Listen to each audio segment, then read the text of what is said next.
Sur une échelle de 1 à 10, à combien chiffres-tu ta confiance envers ta douce moitié? Es-tu du genre à lui faire confiance les yeux fermés ou toujours te méfier? Quand tu lui donnes les clés de ton char neuf, es-tu du style à douter de tous ses faits et gestes ou si tu te dis advienne que pourra, on gérera ça dans le temps comme dans le temps? Quand tu lui donnes ta carte de crédit, est-ce que tu lui fais confiance ou tu te dis Seigneur, faites que les soldes de fin de saison soient terminés?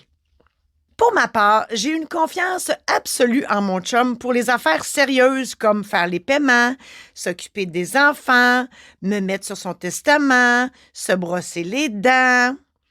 Là où je doute, c'est dans les petites choses comme pas fumer plus qu'un demi-paquet par jour, pas dépenser pour des gadgets inutiles sur Internet, pas oublier de sortir les poubelles, pas mettre de bas blanc dans ses gougounes. Je vous partage une phrase fétiche que j'ai entendue dans le film Saint Elmo's Fire pour les gens qui sont de ma génération. Demi Moore dit « Les hommes, on ne peut pas vivre avec, mais on ne peut pas s'en passer. » J'adore cette phrase. On peut aussi facilement la mettre, cette phrase-là, au goût du jour en remplaçant le terme « les hommes » par « douce moitié »,« raison de vivre »,« amour de vie », bref. Être en couple nécessite d'avoir énormément confiance en l'autre, sinon ta vie amoureuse, ça s'en va chez le diable. C'est possible d'améliorer ta vie de couple et ce, malgré les petits travers de l'autre. Comment? Reste à l'écoute, je réponds à cette question dans quelques minutes. Dans cet épisode, je te raconte l'histoire de Monsieur et Madame Vermette, histoire vraie et abracadabrante. Merci de passer quelques minutes de ton temps avec moi aujourd'hui. Je suis Marie-Josée Saint-Laurent, créatrice de bonheur et de positif. Ma passion, c'est la création. Que ce soit dans l'écriture, l'édition, la célébration de mariage ou de funérailles, les conférences, l'organisation d'événements et les podcasts, mon objectif, rendre ta vie meilleure. Je suis là pour t'aider à voir plus clair. Je te donne plein d'outils et de conseils pour faire les meilleurs choix. Je t'évite de tourner en rond. Je t'aide à te déculpabiliser de tes choix. En assistant à mon podcast, je te fais sauver du temps. Je te partage ma vérité. Bienvenue dans mon podcast pour plus de positif et de bonheur dans ta vie. Monsieur et Madame Vermette sont dans la soixantaine et écoute, un petit couple laveuse-sécheuse. Monsieur travaille encore, mais Madame, elle, c'est une madame au foyer. Et une petite madame. Tu sais, la petite madame là, qui est soumise, qui est fière, qui est toujours bien maquillée, bien coiffée. Le monsieur, lui, il est en complet cravate, il travaille encore. C'est un beau monsieur, un peu charmeur, mais sans être déplacé, vous voyez le genre? C'est le genre de petit couple qui vote libéral depuis toujours. Madame Vermette, elle vote comme son mari parce qu'elle ne sait pas trop pourquoi, mais la seule chose qu'elle veut pas, c'est perdre ses rocheuses. Madame Vermette, là, pour vous donner une idée, elle signe ses chèques Madame Lucien Vermette. Beaucoup de personnalité. Aussi, elle est du genre à se lever plus tôt que son mari pour se maquiller puis se coiffer puis être belle quand son mari va se réveiller. Elle laisse toujours choisir sa place en premier au restaurant. C'est pas compliqué. Le guide de la parfaite ménagère en 1960, là, c'est elle qui l'a écrit. Bref, il faut se replacer dans ma vie de notaire, parce que c'est une histoire qui s'est passée dans ma pratique notariale. Monsieur et Madame Vermette viennent faire leur testament. Donc, ils viennent à leur premier rendez-vous où je prends les renseignements pour faire leur testament. C'est pas compliqué, c'est un cas type. Ils se lèguent l'un l'autre leurs biens. Si ils meurent en même temps, tout s'en va aux enfants. Bref, tout le tralala. Au deuxième rendez-vous, c'est drôle parce que leur face, ça veut dire « Oh mon Dieu, ça achève, sont à bout. » Comme bien du monde aussi qui viennent faire leur testament, ils ont hâte que ça finisse parce que parler de la mort, c'est pas évident. Donc, je leur lis tout ça, je leur explique tout ça, je leur donne des exemples concrets. Puis tout ça fait leur affaire, donc ils signent.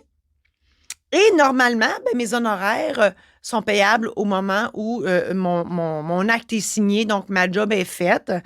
C'est comme à l'épicerie, si tu achètes une livre de beurre, tu payes à cette heure. Et là, M. Vermette, il me dit, mal à l'aise, il me dit « Ah, mon Dieu, j'ai oublié mon carnet de chèques. » Fait que moi, je lui dis, c'est pas grave, monsieur Vermette, vous repasserez demain, on fera un échange, vous me donnerez mon chèque, puis je vous donnerai vos copies. Ah, il dit, ben parfait. Fait que le lendemain, ben, monsieur Vermette y arrive. Puis là, je le sens bien qu'il est tout croche. Puis je me dis, ouais, qu'est-ce qui se passe? Puis avec mon hypersensibilité, ben, je perçois ça. Fait que là, je dis, il y a quelque chose qui va pas chez lui. Et il me demande si j'ai le temps de le recevoir dans mon bureau pour une couple de minutes. Fait que moi, je dis oui, hein? Il m'a pas fait mon chèque encore.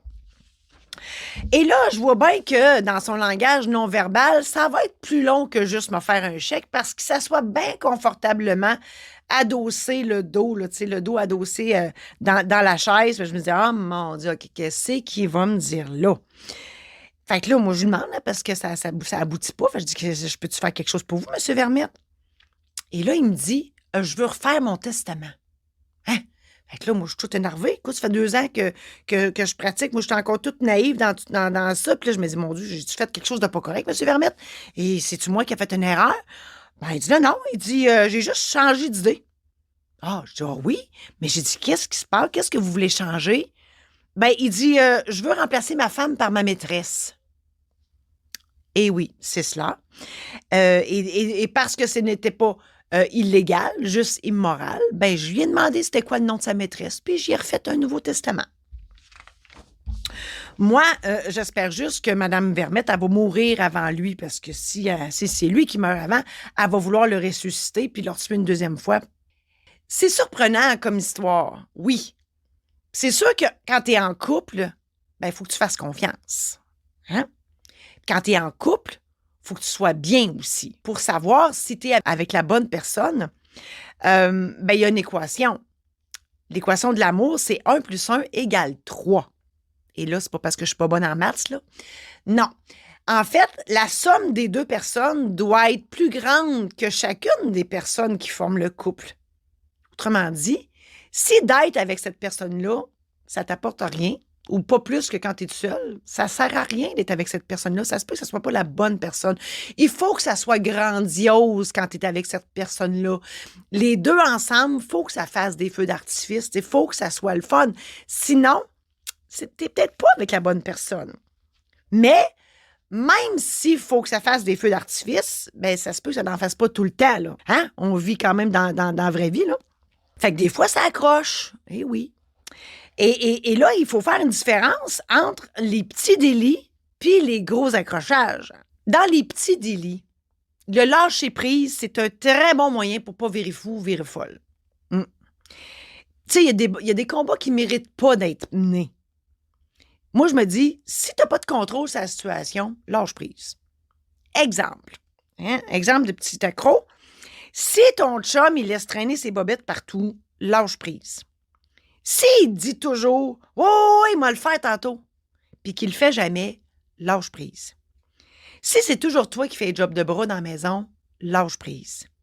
S'il déteste ta famille, lâche prise. S'il sape quand il mange, lâche prise. Si elle dépense trop pour des futilités, lâche prise. Là, j'ai parlé des petits délits. Là, les gros accros, là, ben, si ta douce moitié, elle te bat, va-t'en. Elle te trompe, va-t'en. Elle te vole, va-t'en. Elle reste avec toi pour ton argent, va-t'en. On comprend qu'il y a des affaires qui ne peuvent pas passer. Mais il faut quand même faire confiance jusqu'à preuve du contraire. Exemple, si ta douce moitié, elle a déjà trompé son ex, ça ne veut pas dire qu'elle va faire la même affaire avec toi, fait que tu lui laisses une chance. Si elle a laissé son ex pour toi, encore là, hein, on lui laisse une chance. Si ta douce moitié a déjà fait de la prison, elle a déjà fait de faillite, on lui laisse une chance. Si elle te fait de la violence verbale, psychologique ou physique, une fois, pas deux. Là, hein, il y a des limites à laisser une chance, pas plus que ça. Si ta relation de couple est pas au mieux, c'est peut-être parce que tu as fait le mauvais choix. Puis des fois, nos mauvais choix, c'est à cause de notre ego. Puis là, je reviens aux blessures intérieures. J'en ai parlé dans d'autres épisodes. Les blessures intérieures, Ben, ça arrive quand on est dans l'enfance, entre 0 et 6 ans. Ça a leur rapport avec quelque chose qui s'est passé avec nos parents. Puis là, on ne pitche pas de roche à personne. C'est pas de leur faute. Et ben, nos blessures intérieures partent de là. Et c'est l'ego qui prend le dessus. Moi, je l'ai appelé Jean-Guy. Je trouve que ça y fait bien. Mais là, Jean-Guy, là, il est assis sur tes genoux des fois. Hein? Imagine que tu conduis un char, puis Jean-Guy est assis sur tes genoux. Bien évidemment, tu ne vois pas en avant. C'est là que tu fais des mauvais choix. C'est là que tu peux être en couple avec une personne violente, avec une personne qui n'est pas fine, avec une personne qui ne fit pas avec toi carrément, qui n'a pas les mêmes valeurs que toi. C'est souvent pour ça. Et dans le fond, l'idée, c'est un, de le conscientiser, puis deux, ben, de t'en aller si ça ne fait pas ton affaire. Et là, parlant de relation de couple, hein, je vais parler entre un homme et une femme. Je fais une parenthèse parce que c'est fascinant à quel point les hommes et les femmes ne pensent pas pareil. La femme, elle, juste à penser qu'elle embrasse un autre homme, est sûre qu'elle trompe son chum. Tandis que le gars, lui, il trompe sa femme, il baise à qui mieux avec tout ce qui bouge. Lui, là, il n'a pas l'impression de tromper sa femme. Non, parce qu'ils n'aiment pas les autres. On voit bien que les hommes viennent de Mars, les femmes de Vénus, là. C'est très clair. Et d'ailleurs, une autre parenthèse, pourquoi les hommes et les femmes sont-ils si différents? Bien, je vous donne des exemples. Puis en fait, je vous donne l'origine de ça, puis ça, je ne l'ai pas pris dans les airs, là, j'ai lu ça. Ça vient du temps des cavernes. Dans le temps des cavernes, l'homme, il allait chasser le mammouth, hein, pour nourrir sa famille. Puis la femme, elle restait dans la caverne pour s'occuper des enfants, du feu, des prédateurs, puis aller chercher de l'eau, puis faire le ménage, puis tout ça. Fait que c'est pour ça, à l'origine, que les hommes ont le sens de l'orientation. Hein, fallait qu'ils reviennent à la caverne, puis qu'ils peuvent juste faire une affaire à la fois, mammouth. Puis que les femmes, ben nous autres, on est multitâches parce que, une pieuvre, parce qu'il fallait s'occuper de tout dans la caverne. Et si on reporte ça dans notre vie d'aujourd'hui, puis là, vous allez tout comprendre. Mettons, là, toi et ton chum ou toi et ta blonde, vous êtes perdus en char. Et là, la femme, elle, c'est sûr qu'elle va dire, parce que c'est le gars qui chauffe, hein, bien évidemment. La femme, elle va dire à son chum, hey, on va arrêter notre station-service, demander notre chemin. Erreur monumentale. Là, tu viens de le frustrer carrément. Oui, parce que l'homme, il gère les solutions. Donc, il y a un problème, ils sont perdus. Solution, on va trouver notre chemin. Ça peut prendre 3 jours dans le char, là, mais il va finir par le trouver. Comprends-tu? Parce que nous, les femmes, 85% du problème, on le règle en jasant. C'est ça l'histoire. Un autre exemple aussi, puis je suis sûre que ça va vous faire du bien d'entendre ça. Quand ton chum arrive à la maison de la job, puis qu'il arrive là avec une face de bouette, une face de bœuf, puis il n'est pas de bonne humeur, premier réflexe de la femme est sûr que c'est de sa faute. Elle fait « Oh mon Dieu, qu'est-ce que j'ai fait? Qu'est-ce que j'ai fait de pas correct pour le mettre de mauvaise humeur de même? » Alors que le gars, lui, il a ramené un problème de la job à la maison. C'est-à-dire qu'il y a un problème qui n'est pas réglé, puis tant qu'il ne l'aura pas réglé dans sa tête, il va avoir une face de bœuf.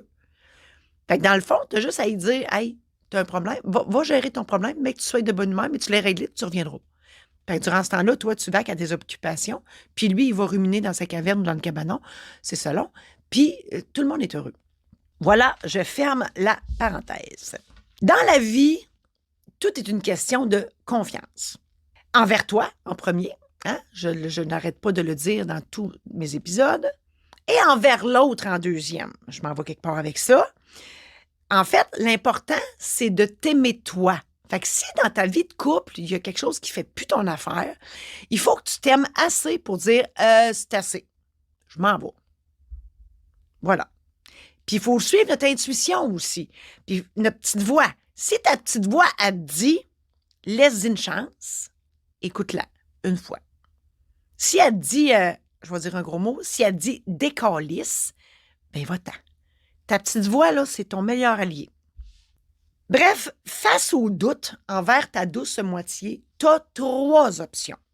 La première, c'est que tu restes avec, tu fais rien, tu doutes de lui ou d'elle, tu vis pas de survie, bien évidemment, tu es toujours sur le qui-vive parce que tu sais jamais ce qui va arriver, tu meurs jeune, faute de quiétude. Deuxième option, tu pognes les nerfs continuellement sur tout ce qu'il ou qu'elle fait ou fait pas. Votre relation, elle est chaotique au possible parce que vous êtes toujours en train de vous pogner. Tu restes avec de peur de te ramasser tout seul pour la vie. Tu meurs jeune, faute d'amour réel, puis tu es toujours dans l'inquiétude. Troisième option, tu lâches prise sur toutes les petites choses que ton ou ta partenaire de vie fait de travers. Ou, pas pantoute, si il ou elle fait quelque chose d'impardonnable, comme te tromper, tu t'en vas parce que tu t'aimes plus que tu l'aimes. L'univers a encore mieux à t'offrir, qu'on se le dise, puis tu meurs à 112 ans parce que tu nages dans le bonheur, parce que tu as fait le bon choix. Tu as finalement retrouvé la bonne personne, tu es dans la bonne vie. C'est merveilleux. En résumé, je t'ai raconté l'histoire de Monsieur et Madame Vermette où visiblement Monsieur Vermette a la conscience très élastique. Je t'ai donné l'équation de l'amour, donc si ça coule pas avec cette personne-là, c'est parce que c'est pas la bonne. Je t'ai dit aussi qu'il y a une différence entre les petits accros puis les gros. Donc, lâche prise ou sac ton camp.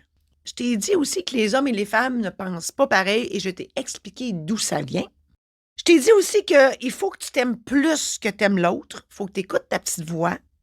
Puis si tu es avec une personne toxique, va-t'en. Tu trouveras mieux ailleurs. Ça, c'est très clair. Mais si c'est juste des petites affaires qui te tapent ses nerfs, il y a toujours moyen de moyenner jusqu'à preuve du contraire. J'espère que tout ça t'a sincèrement aidé. Je te souhaite bonne chance dans tes amours. Je te souhaite une relation harmonieuse, remplie de feu d'artifice. Tu veux lire d'autres histoires vraies tout aussi abracadabrantes que celles de Monsieur et Madame Vermette? Procure-toi mon tome 1, Les Mémoires de la maîtresse. Des histoires drôles, touchantes et parfois abracadabrantes qui te feront rire, réagir et réfléchir à coup sûr. Disponible en version papier, numérique et audio au www.marijosésaint-laurent.com/boutique. T'as aimé cet épisode? Pour ne rien manquer, abonne-toi maintenant. Tu seras avisé lorsqu'un nouvel épisode sera diffusé. Aussi, partage donc la bonne nouvelle à tes amis pour qu'eux aussi puissent en bénéficier. Je t'invite à adhérer à mon groupe Facebook Illumine ta vie. Tu y trouveras du contenu exclusif qui fera, je l'espère, une différence dans ta vie. J'espère sincèrement que tout ça t'a aidé. On reprend ça la semaine prochaine où je te raconte pourquoi il faut toujours être à l'affût des signes que l'univers nous envoie.